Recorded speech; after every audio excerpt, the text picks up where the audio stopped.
So I am totally sitting because, oh crap, I can't put my thumb there.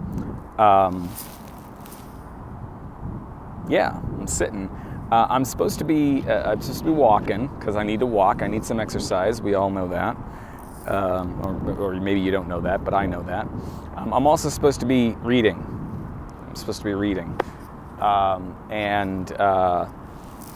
And yet I'm thinking about videos because when I go out on this walk, that is traditionally when I make the video. And I was trying to do another video with the good camera on the back. It wasn't working because, as we saw yesterday, the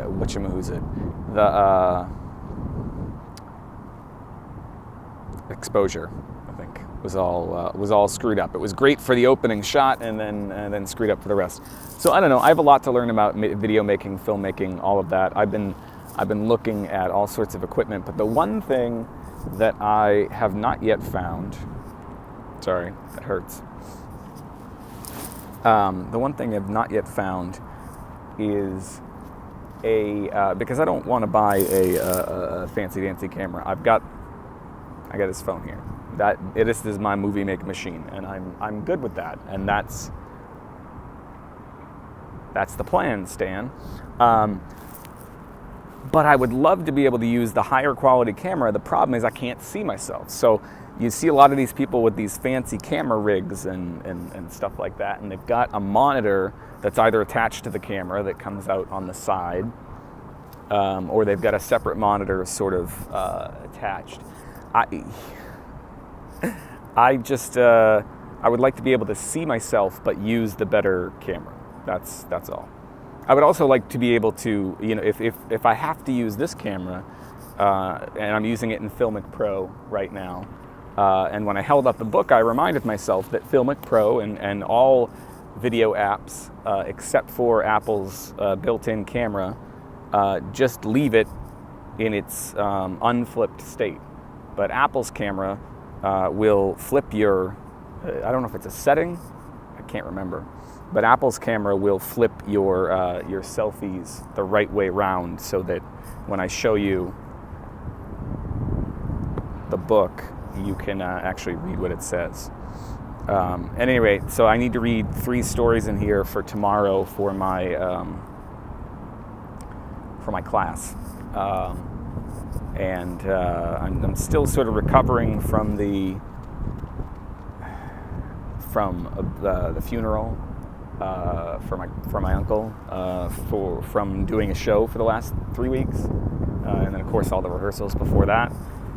Just exhaustion in general. I'm still sort of recovering from all that, and so I'm behind again. It's kind of what I was talking about yesterday or the day before, doing fewer things better. Yeah.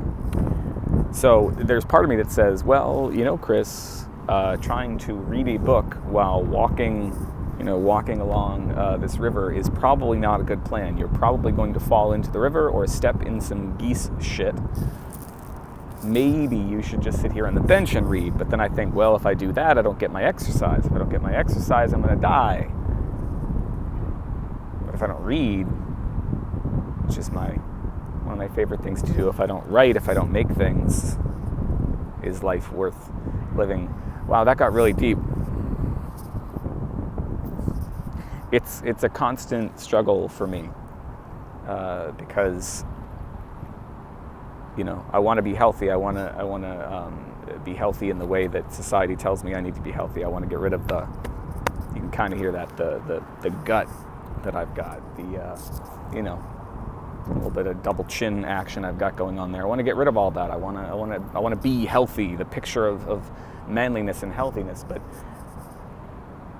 if all of my very little free time goes to exercise, I then feel a little frustrated that I'm never able to use some of that free time for reading, for writing, for watching films.